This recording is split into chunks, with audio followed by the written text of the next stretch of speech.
Hello everyone, my name is Resta Aulia with my students number 2421224197 from class E. Here, I will let you present my final assignment for the Intercultural Communication course.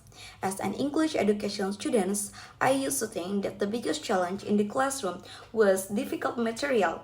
However, through the Intercultural Communication course, I realized that there is something deeper, how our assumption as a teachers can either build or destroy student motivation. Today, I will share a reflection on how three main concepts, stereotypes, temperament, and multicultural educational contexts have changed the way I see interaction in the classroom. Let's begin. Okay, let's try. Can you tell me what you think about this English text? What is the main idea of this paragraph? I think, I think, Miss. Come on, don't just stay silent. How you can be confused by something this simple? Do you even study at home? If you keep staying quiet, we will never make progress. At the moment I made my first mistake, my mind immediately gave an automatic label. I assumed that her silence was an aside that she was lazy or incapable. This is what we call a stereotype. I then remembered the lesson about self-awareness. I realized that I am a choleric person.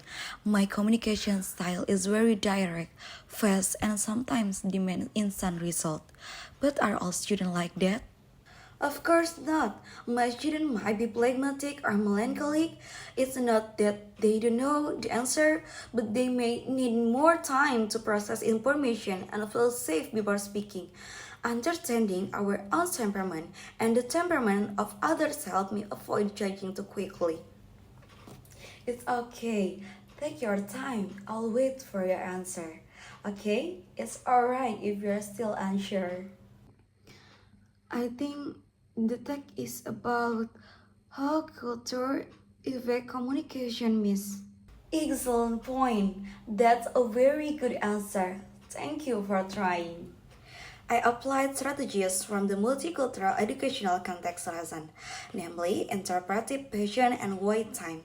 I choose to interpret the student's silence as thinking time rather than lack of knowledge.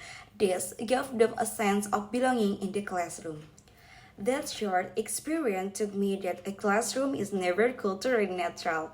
Small decisions we make as teachers, such as giving students more time to think or delaying judgment, are real action of inclusive intercultural communication. To wrap up this video, I want to emphasize the core misunderstanding that often happens in our classroom. My earlier reaction to my student's silence was a clear example of automatic labeling. I observed a behavior which was silent and I immediately interpret it through a negative lens, that she was unprepared or lacked ability. Through Module 2 on self-awareness, I learned that my own choleric temperaments make me value speed and directness. However, in a multicultural context, we must practice imperative patience. I have to remind myself that silence isn't always a lack of knowledge. It could be a processing time for students to translate and build their confidence. As future teachers, we must remember the formula, high expectation plus interpretive passion. When we give our students wait time, we are not just waiting for an answer. We are giving them a sense of belonging. Because, in the end, a classroom is never culturally neutral. Every small choice will make us a teacher sends a strong message to our students. Your voice has value. I am Resta Aulia and this is my reflection on intercultural communication. Thank you for watching. Wassalamualaikum warahmatullahi wabarakatuh.